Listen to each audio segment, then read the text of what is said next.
What's up, race fans, and welcome to another episode of the Pecino Report. This is the podcast that gets straight past the hype and gives you the real lowdown of what's going down in the MotoGP paddock. Well, it's season 2020-21. I always get that wrong. I'll put my teeth back in. Season 21, episode 12. It's the Vinales episode. And no, we know that's not Vinales. That's the other guy. That's right. But it's the Maverick Vinales episode. Wonderful. And there's been no racing this week, so we've had time to draw breath. Thank God. It's been so frantic. These first couple of races this year have been absolutely insane. So now we can just chill out for a minute and just assess what's going on. So this week, what we're going to do is we're going to talk about this guy. There's been a lot of speculation about VR46, about Valet, and what's going on with his performances and his life in general. So we thought now we've got a week. It's appropriate to drill down a little bit, get the boss, the man himself, and figure out what's happening in the Valet camp. Before we do that, Andra, how you doing? We've got a week off. Are you relaxing, or are you just missing MotoGP? It was a really tough weekend again. It was like, there's no races. What are we going to do? Yeah. Because you watch it at night and then you get up and you watch again in the morning. Like, oh, yeah, anyway, that's okay. Next weekend will be good. It will. It will. But I'm sitting here drinking my shandy. I hope everyone in the world knows what a shandy is. Yeah, is it something that old ladies drink? It is. Yeah. It's not appropriate for a real Aussie, I think. No, I think not. You need a bit of what they do in the north of England. You make a shandy, but then you put a bit of raspberry juice on the top of it as well. Oh, like raspberry cordial? Yep, that's it. Yeah, a bit of raspberry cordial on the top. I can do that. It makes it quite tasty for the ladies, indeed. Ladies, hang on. Yeah. There we go. Well, and Manuel, now we've got the week off. What are you doing this week? You just sitting around the pool, having models rub your back, that kind of thing? Well, Stu, Andra, I have to say that sitting, I am not sitting. This time I am standing because my back hurts so much. No.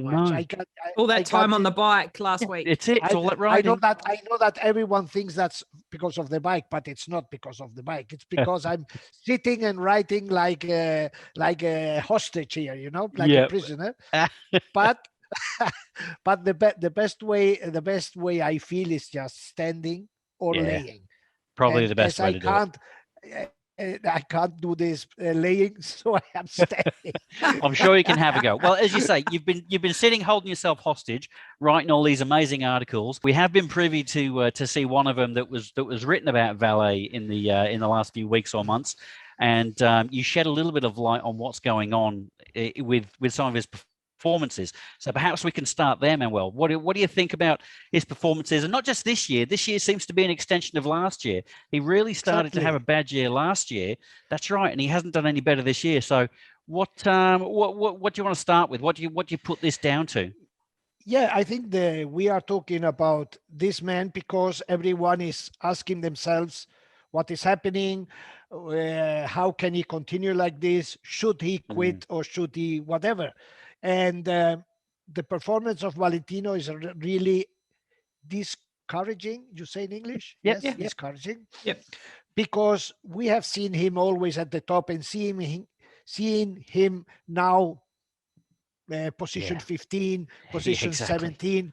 People are like, what's going on? And they still think in the myth, Valentino Rossi myth. So, yes, his performance is something that is astonishing, especially considering what the riders with the same bikes are doing. Mm-hmm. That's right. We keep hearing that he can't get, I think it's rear grip he keeps talking about, and he's got problems with the bike, and they keep trying to make adjustments.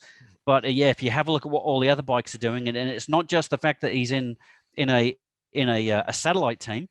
You go and look at what Frankie's doing on an older satellite bike, but even when he was in the monster Yamaha team as well, look at what the teammates there are doing. They got much better performances. So and look, Frankie style yes, too. Frankie cannot be so much compared because he has a different bike, but Valentino has to be compared straight with Fabio Quartararo and Maverick Vinales because they've got the same bike, don't they?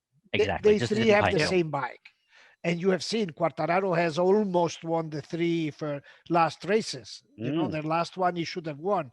Yep. And Vinales won the first one.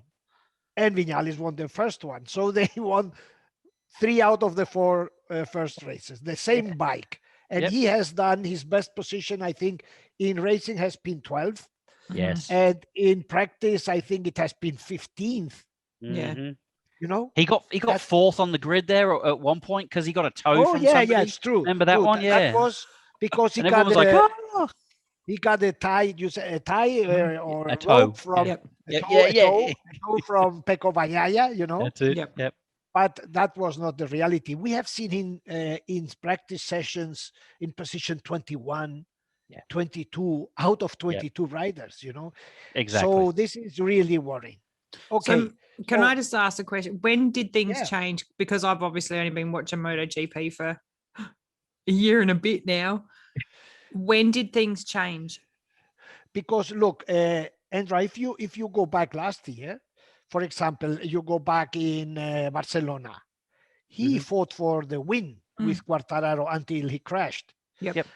But then he got infected by COVID, and after that, Valentino just fall into a hole, you know, into a well where he can't get out. Because after he came back in Valencia, so he did the last 3 races last year, and it was like the performance was like the one we are seeing this season. Okay, last season it was the excuse that okay, he was returning from a disease, it was the end of the season, but it's not that.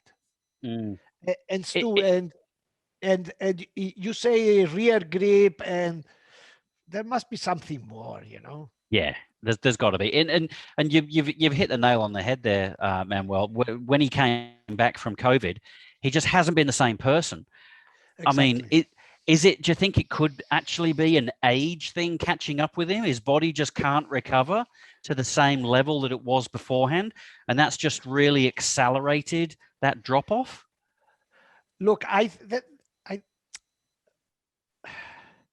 we published an interview on Pecino GP. I say we because we are all Pecino GP, where he said that he felt very lonely in the lockdown, and he said that it's time for me to think about children. Wow. Yeah. So Stu and Andra, his head is not 100% more in racing like it is for Pecco Bagnaia or for these young kids, you know. So and there's another important thing. If you go to in any interview you are asked, when do you retire? And in any interview you have to answer, well, I will think about this after the first 5 races. Then you are not, you know, you are not hungry enough to compete with these wolves you have around. Exactly. Yeah. So I think. So go on, Andrew. Yeah.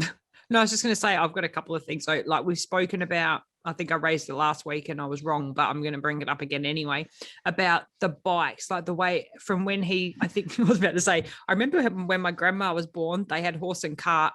And when she passed away a couple of years ago, when Rossi started riding in MotoGP, to what the bikes are like now, like that evolution and development of those, like, you know, as we all know, technology is so fast.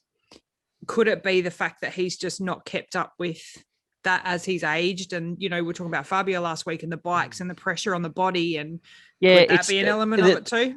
The demand on the body is going up, but conversely, his body's ability is going down because he's getting older. So maybe he's reached that point where the need on the bike, you know, the demand for the bike is more than his body can give. Curious too, Manuel, like in the paddock, what is he physically like after a race? Is he absolutely wrecked? Do you think that it could be something like that? Look, I think it's the 3 topics you mentioned. Okay, the age is the age. Yeah, so, there is no way. So he says, and everyone says, and that to be at the level of a 23, 24, 25-year-old sportsman, with his 42, he has to train double. Yeah. So if Joan Mir trains 4 hours a day, he has to train 8 hours a day. You understand? This is the age. Okay. Then mentally, we just mentioned it, the mental approach. Okay. He's not complete. He's not obsessed anymore. Mm. Because a rider has to be obsessed. And I think I have to explain you. I think I have explained this some before here sometime. But look, speaking with Cito Pons, the Spanish world champion in 250, he told me that when he was fighting for the championship the first time, he took to the gym, and every time he went out for jogging, he had a photo of the guy he had to beat in front of him. Yep.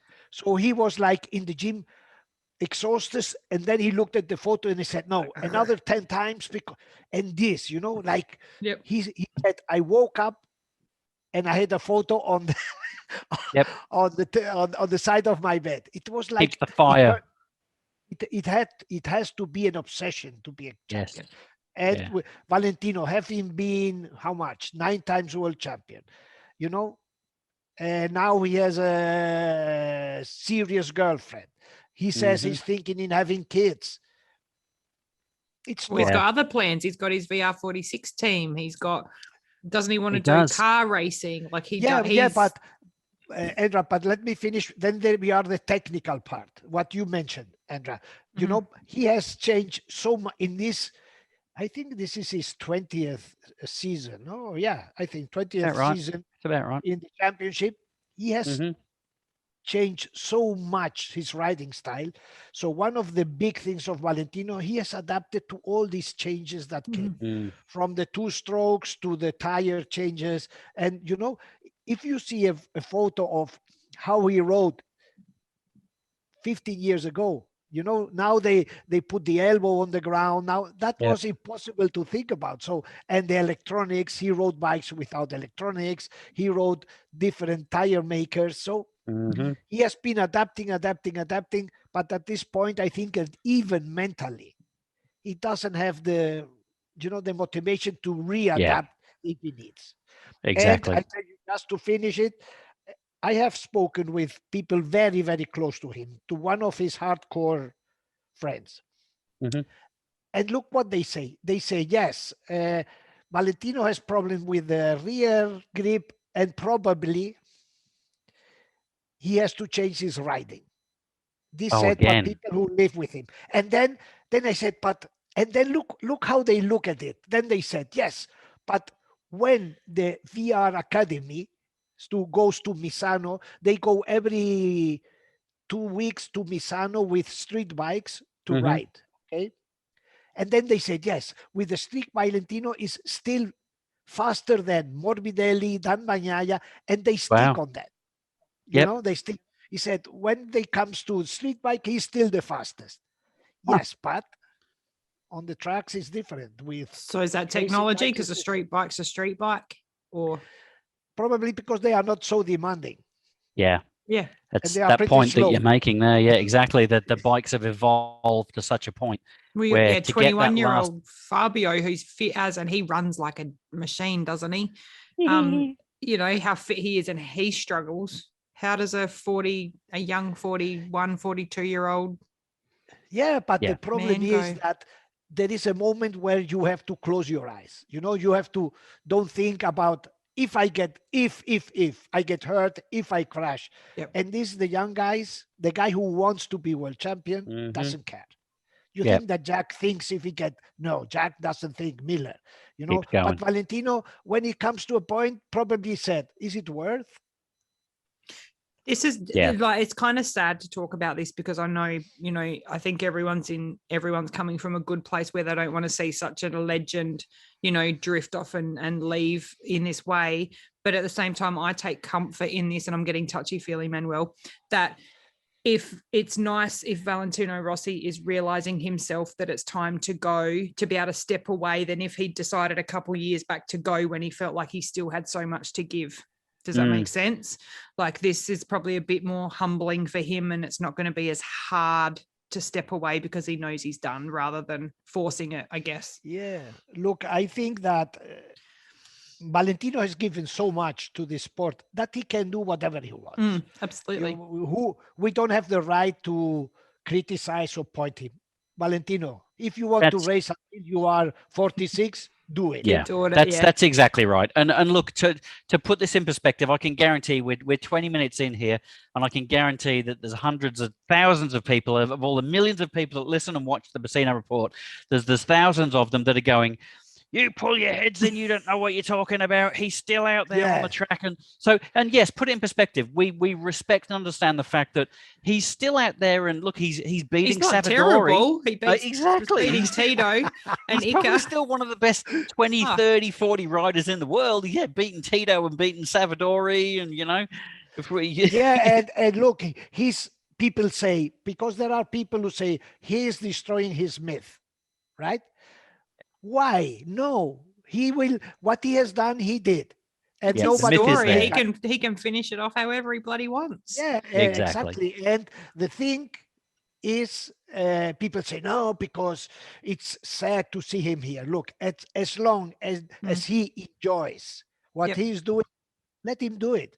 Yeah, that's it. But I think that's one of the things that I have noticed this year is that like that guy that's behind you there, that smiling face. I haven't seen that as much this year. It does seem like he's starting to realize that the enjoyment's not there anymore. Do you think that's also largely because of the amount of time and focus that he's having to take with looking after the VR46 team and to grow the VR46 team as well? No, look, Valentino, yes, I really doubt that he's enjoying riding 15th. I know him. And the winner is a winner. But, and I have to tell you about the VR46, probably he spends, how much?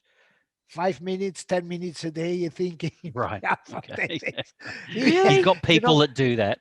Claro, he has an organization behind, he has a lot of people. And I have been speaking with Ducati about the negotiations VR46 is having with them. Newsflash. And they told me we haven't spoken a word with Valentino. Love the media, right? It's more it's more Ucho. Ucho. Yep. His best closest friend. Yep. And there is another one. There are basically 3 others who take care of this. Valentino races, enjoys, and he puts his name. Obviously at the end, when they get to Valentino, he's the one who say yes or no. But it's when the plate is done, the plate is finished. Yeah. Okay. So talking about the VR46 team, you alluded there to some Ducati conversations. So we've also been hearing about Aprilia and Suzuki. Have you got any inside line there? What's your thinking? Look, I have to write down the name of the sponsor because I will learn it, but you know that before Aramco. The Spanish Aramco, yes, that is the biggest oil company in the world. And I think I heard that it's probably the company with the highest value on the stock market. Yep, pretty much. Yeah. I've read all sorts of reports about the politics of it and all that sort of stuff. But I don't want to get into that. So he's got the funds. Yes. Okay. So they announced an agreement for 5 years. From 2022 to 2026, Aramco will be main sponsor of VR46. Officially, there are no figures, but it's pretty much like they will get 15 million per season. Yep. Which will make the future VR46 by far the most healthy, let's say healthy, satellite team in the championship, and probably much healthier than some of the factory teams. Exactly. Yeah. The factory Suzuki team, definitely. Okay, so said this, when they did the announcement, they showed how the bike will look like in 2022. I saw that one, yep. And they showed it on a Yamaha. Yeah. Yep. The bike was a Yamaha. So this opened, obviously, all type of speculations, right? Okay, so look, let's do the best thing is like approach this like an engineer does, Stu, and you know this very well. You just take out of the equation all what is useless, all Yep. right, to understand this.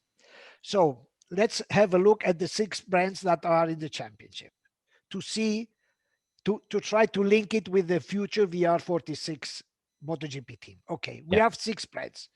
It won't be a Honda, right? No. Honda is out of the game. It Mhm. won't be a KTM, No, right? I was going to say those two. They're locked up. Yeah. Locked out. Then it won't be a Suzuki because Suzuki won't have a satellite team. Hmm. And this is what creates a lot of confusion.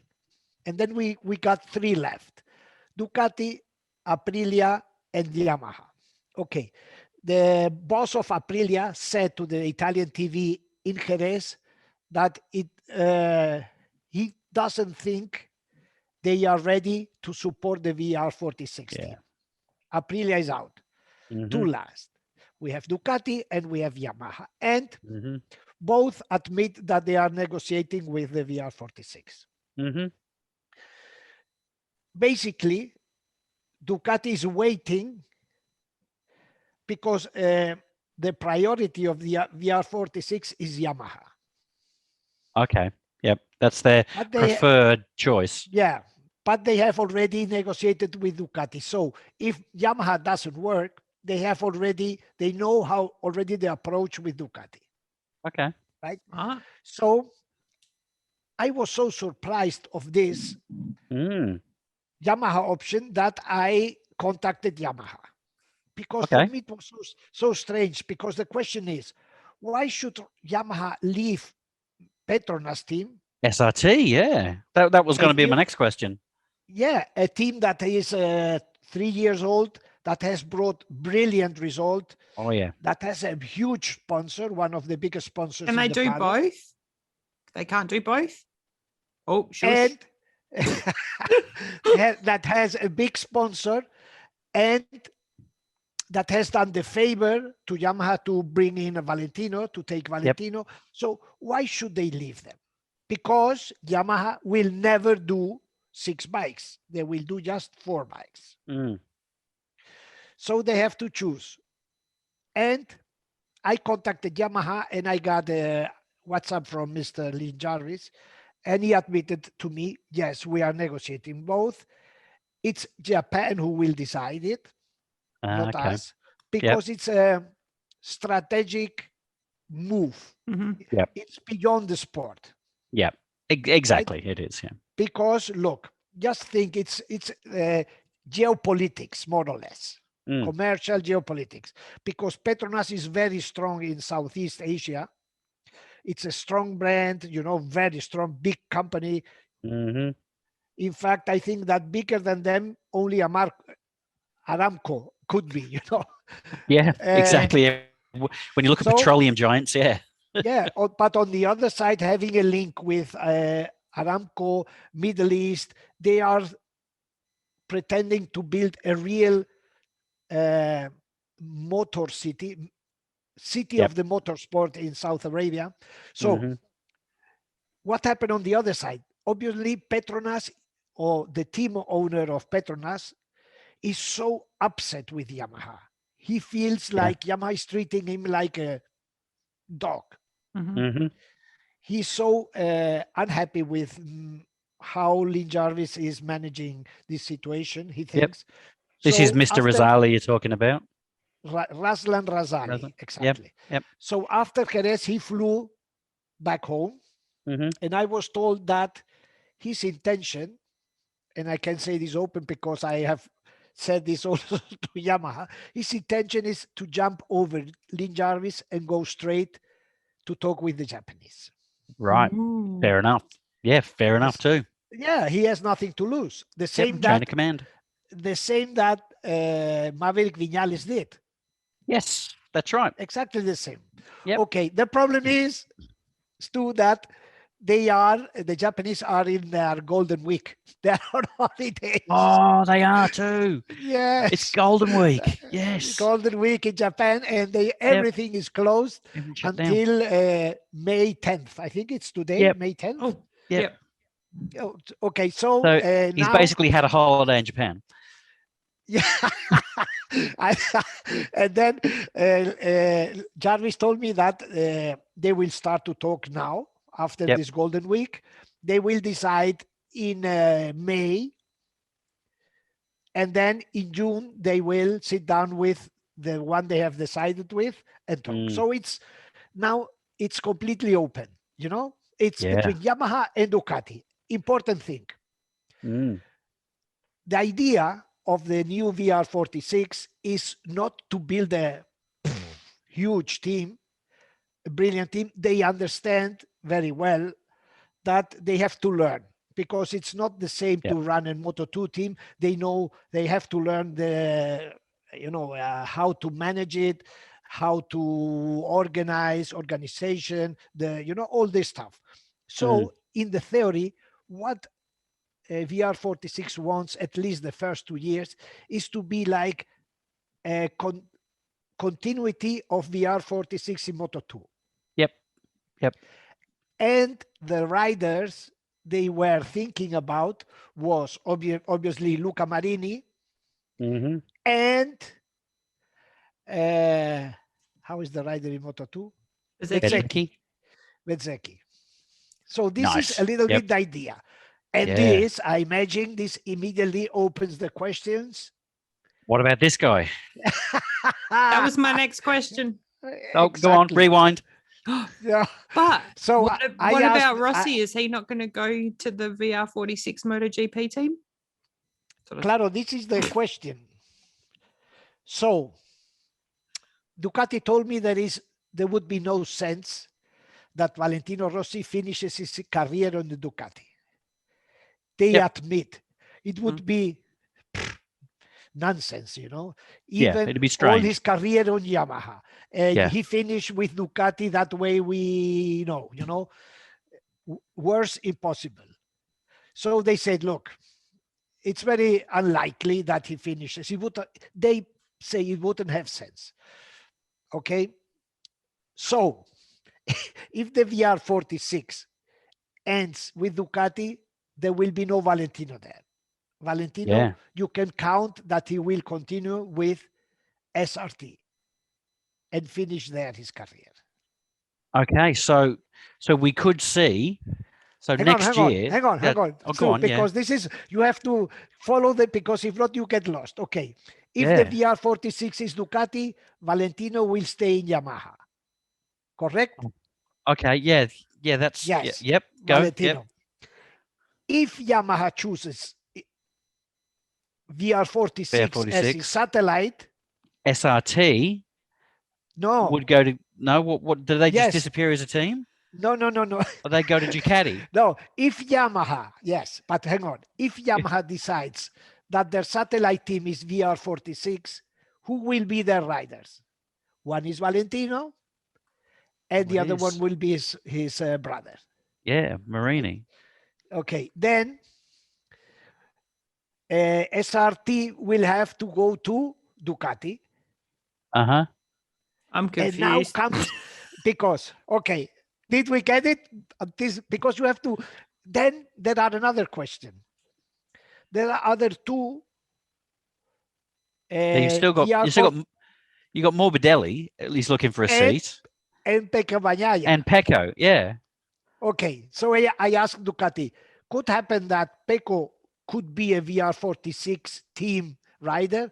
They say no, because that team would be kind of a very junior team. Right. Yeah. And now if you listeners and viewers have got here understanding, Andra has Please given write up. and I've let us switched know. off. I'm just like, Andra has given up. I'm just She's listening for the punchline. Then look at the situation.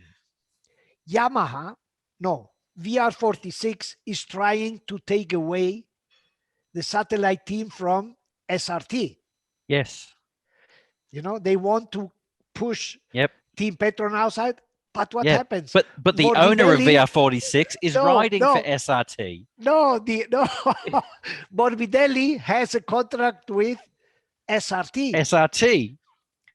But So if they go to Ducati, Ducati's saying that oh my God, it's no, very messy. no. Look at this. Morbidelli has a contract with Team Petronas. Yes. Okay. And he has a contract for next year as well. Yep. So VR46 is trying to steal the Yamahas from the Team Petronas. Mhm. And this is very bad for Morbidelli. So imagine Morbidelli's career managing, the one who manages Morbidelli is VR46, that are the same who are trying to take away his bike. That's what I'm getting You at. understand? It's just look at Andra. Andra's just like, no. Oh, So the same honestly, guy you could explode your mind trying to figure this out. Yeah, but the same guys who take care of Morbidelli's future are ruining trying his career. Yeah. No wonder he's been a bit down lately. Yes. Yeah. And God. but you know that Morbidelli on his contract, you know the story? He has a clause that says in 2022 I will have a factory bike.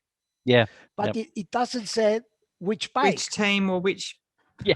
No, could be because Ducati. when he signed, Team Petronas didn't know, was not sure which bikes they would have in 2022. Yep. You understand this crazy mess around? This is a whole other element have never even considered. Yeah. As Manuel said, it's like geopolitics. It's all this stuff happening, and I thought just one working bit out is affecting all these other things. Like what riders but imagine riding for which sorry, team was Andra. enough. Yeah. Imagine VR46 gets the Yamaha, right? So Morbidelli is pushed out of Yamaha, and Morbidelli will see Valentino and his brother on his bike. Oh my God, that's insane. Oh, that's absolutely crazy. You have to understand this. You have to take a piece of paper and write it down in the old style. You know, I should have had full strength beer and forgot about the lemonade. Yeah, exactly. Yeah, forget the shandy. We need the vodka. Oh my God, that is insane. So that's the crazy situation. But we will know the result until I think it will be announced in Mugello. Yeah, they were saying in 3 end weeks of time, June, beginning of July, the absolute latest. All this has to be sorted out because they need the time to set up the new structures. Yeah, and as soon as the Japanese decide, that will be in May, it will be filtered. You know, this they can't hide this until it's official. Impossible. Yeah, yeah. So where's Valentino Rossi riding? Nobody on a Yamaha, that's for sure. He's riding mini bikes. He will ride on a Yamaha. The problem is where. Oh my God. On which team? Who for? Yeah, for which team exactly? Exactly. But what happened to him having his last season on a bike with his brother? Well, I think that would be fantastic. On a bike, no, it has to be on a Yamaha because you can't imagine him quitting on another bike than a Yamaha. On a Ducati, it won't happen. On an Aprilia, that would be romantic. Like I started with an Aprilia, I finish on an Aprilia. It won't happen because the Aprilia boss said no. So there are only two ways out. Finishing on a Yamaha or finishing at the end of this year. And I was just going to say, what do you think about this being his last year? How realistic do you think that is? And when would we know if that's what's going to happen? Look, he said at the beginning of the year that he was deciding after the first 5-6 Grand Prix. So this means again Mugello. That's Barcelona. Convenient. Home race. If you see his results, yeah, you know, I think. But at the same time, I did speak with Yamaha people who have a close contact with him, and they said, "Look, you journalists are saying that he will quit because he can't. He is having a hard time." He said, "You are completely wrong because Valentino looks at it as his last challenge." Yep. It's another chapter to the Rossi book, right? Yeah, the last one. He said, no, this is my last chance. I have to get out of here. Okay, What- I don't know if it's violins or it's reality, no? Yeah. So what's your gut feel, though, Manuel? And bearing in mind, obviously, you've told us before as well. It's not just Rossi and Yamaha in this equation. It's MotoGP. It's Carmelo Esposito It's his himself. merchandise. It's the label. It's the crowds. It's the Yeah, look, before talking with these guys from Yamaha, or this guy, especially one, I was convinced, and I still stick on it, that Valentino cannot quit without fans on the tracks. that might not happen for 5 years. No, I think in Italy this season we will have again people. They are talking so. in Barcelona. I don't Mhm. think, you know, that probably we go to Texas at the end of the year. And if we go to Texas, there will be spectators for sure. Yep. So my opinion was that Valentino cannot just close the door and said, okay, guys, nice to have met you. No, you know, he's like, I don't know who is the big star in cricket. I know that you like Shane Stu, Warne. that. Oh, What really? is his name? No, Shane Shane Warne. Warne. You know, this super exciting game that lasts It's 5 days. amazing. 5 days. You reckon know anyone the that's listening to result? us Don't even knock watch cricket? It's a in gentleman's sport. MotoGP, in MotoGP, you know the result in 45 minutes. In Yeah. cricket, it may take 5 days. Cricket, you fall asleep and then you go, oh crap, I just missed something. And the result They is drink this, they drink 300, shandy. 352 to 4. Sorry?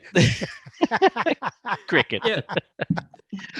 All right. Yeah. So, again, I would say, look, if you look at the big picture, it's very understandable to think in a farewell tour. Mhm. For Valentino's goodbye. Okay, all the circuits, all the 20 circuits of the calendar would sell out. Oh, for sure. Yeah, exactly. Yeah. Absolutely. That's all the t-shirts, all the. It would be a huge promotion for Dorna. It would be an immense income for VR46 merchandising. Yeah. Immense. Look, if you count an average of, let's say, to make it easy, 100,000 people on each track. Yeah. Okay. You sell 100,000 t-shirts for sure, or caps or whatever. Mhm. If each of them, how much? $35, $50? Just Times make 20. Yeah, keep makes the going. Yeah. number. Yeah. So, They're imagine ridiculously expensive. giving away that money for nothing. People are going to buy that stuff no matter what, though.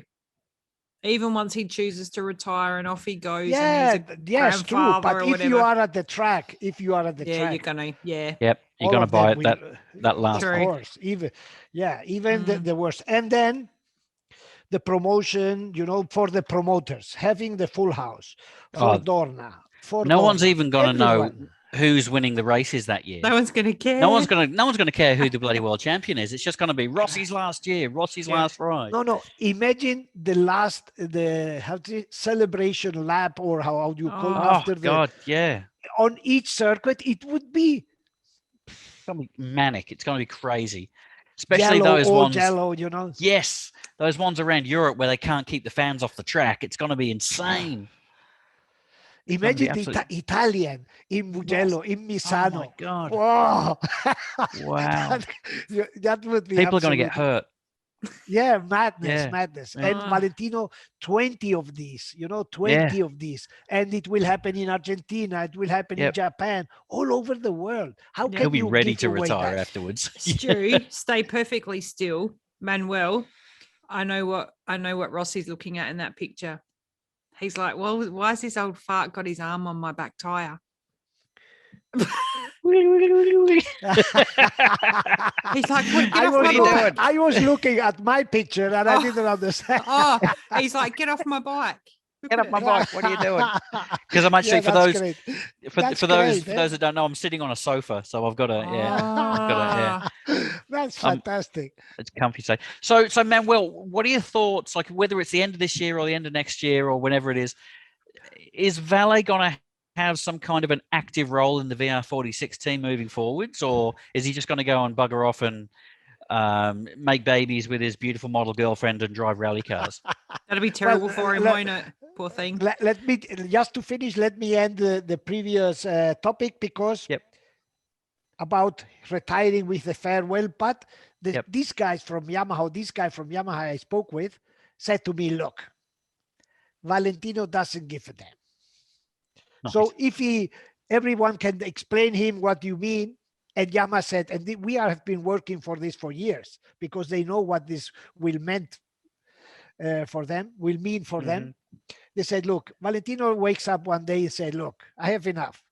And he just goes and he doesn't give a damn for anything, you know. So he said to me, look, you, us, and we are everything preparing and looking forward and preparing this for years. But you know how Valentino is. One day he wakes up and said, adios, I go. Yep. Nice. Wherever he chooses to do it, I know everyone will be supporting him, and yeah, we will. We got footage to watch for years. Hey, who knows? He might come out and win next week. Yeah, well, but look, also talking with technicians, and they told me, look, for somebody who is in his situation in that well, it's very, very difficult to get out because you don't catch up in 2 Grand Prix. You know, if you come back, it's like 1/10 in a Grand Prix, another 10th in the. It's like a ladder, you know. It's not like magic. Bang! Now I am fast again. It doesn't happen like this. Yeah, exactly. So yeah, going back to the question about will he have an active role in the VR46 team? What do you reckon? He avoided that, didn't he, Stu? I saw what he did there. It'll just be Ucho and those guys, will it? He's journalists. The Valentino, the real Valentino in his good times, there were times when he was late at the practice session. Yeah. So fair enough. This, Stu. Yeah, you've answered that question. I can't imagine him arriving at 8:30 in the morning at the track. He has never done it, not even when he was winning. Setting the example for the young lads. No. You'll go watch him race. I like you see him come out and just see the guys for a minute. Like, and Valentino, look, imagine something, Andra. This is very important. He started in the championship when he was 16. He's 42. His life is traveling. His life is going every 2 weeks to a race. Attention, people taking photos of you everywhere. Yeah, but go. this is the bad part. The bad he doesn't like. But his way of living, you know, can you imagine? Well, like he said, when he was locked down, he felt alone. He felt he was missing this. So Valentino, when he retires, I am sure he will invent to race in car racing, in rallies, whatever. He's sitting on the pit wall, meow. Yeah, you know, he'll find something to be around the environment somehow. He'll have his ranch going. He'll have his boys still coming out for a play. He needs to compete. Yes, he has been doing this from 16 to 42. Imagine just cutting, you know, and say no. Now you will have a normal life. We'll buy him a ride on a lawnmower. He'll never have a normal life ever. Impossible. It's no way. Exactly. All right, wonderful. So there you go. I think we've pretty much solved the equation of Valet. We know that he's just going to keep riding, as Andrew says, until he's 46, and then when he's 46, he's number 46. He's going to maybe think about retiring, but then he's probably more likely just going to find something else to go and race. Maybe he'll get an electric wheelchair and he'll just be racing electric wheelchairs until he's 96. Look, I was thinking the other day, I don't know when Pedro Acosta was born, but not very long ago. Acosta, Got to be close. I don't know if the last time Valentino won the championship was in 2009. Are you saying Pedro Acosta could be Rossi's love child? Sorry, thought I'd just chuck that out there. It's official. It's been said. It's official. Must be true. Indeed. Right. Wonderful. So all right. It's so funny to see Valentino racing with him. Did you see these photos on the social where he has photos with all his his rivals? Yeah, all were kids. Yep. So It's funny. amazing. God, he's seen some cool things, experienced. It's some cool absolutely things. wonderful. I've seen one as well. I've seen a MotoGP one and there's a Formula One version of this. But what it is, it's like the opening of the Brady Bunch where you've got like 9 or 10 characters, and then they Yeah. do they do in the Snapchat filters to make them look really really old. Yeah. And it's like, oh, all the current MotoGP riders when they're 96. And you look at it and you go, oh, yeah, it's Marc Marquez, but old. Oh, yeah, it's Vinales, but old. And you go down the bottom, it's Rossi, and he's exactly the same. It's the same picture. Yeah. And there's one in F1, it's the same. They're all really old, but Kimi Räikkönen, he's just exactly the same because he's the same thing, indeed. And All yeah, right. that's what it's like. He's always going to be there. All right, fantastic. Okay.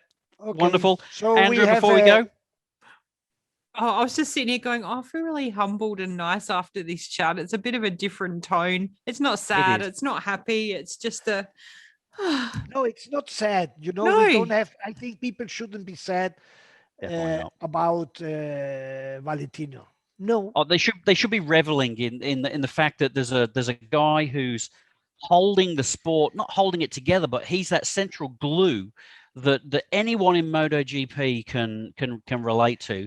He's such a constant, and he's established a legacy that's going to keep going as well after he stops racing. I think it's wonderful. And you know, he has to be respected overall. Yep. Oh, I think Yep. he's got that and he always will. No one can take No, that there away, are can many they? He's got it critics. from me, that's for sure. Yeah. All There right. it is.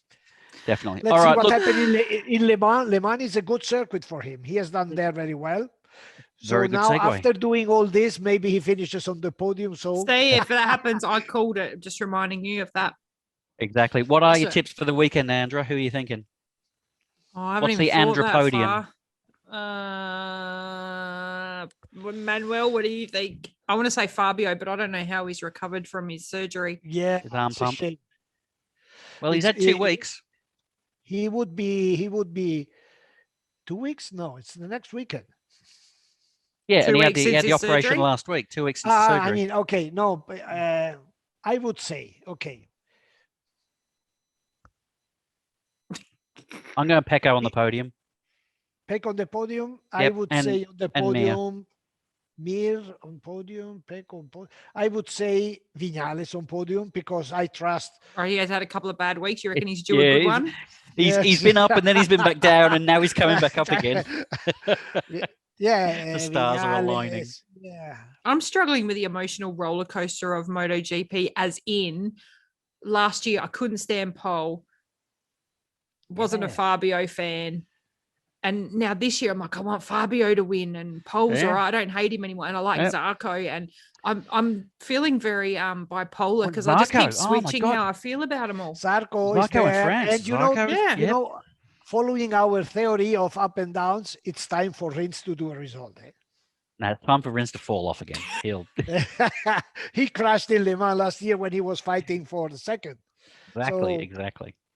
And then Rins there's has to Jack. show something. And And Jack, Jack. Jack's on fire now. He's had Yep. all that pressure taken off. I don't bloody know. All right, I'm going Zarco for the win. However, Wow, the that's good. baguette falls. Yep. However, the baguette falls. Yeah, I'm going Zarco for the win. Mir on the podium and Pecco on the podium. You That's my stole that from podium, me. people. I say, what I reckon. I see Rins on the podium. Rins on the podium, nice. Yes, I see Valentino fourth.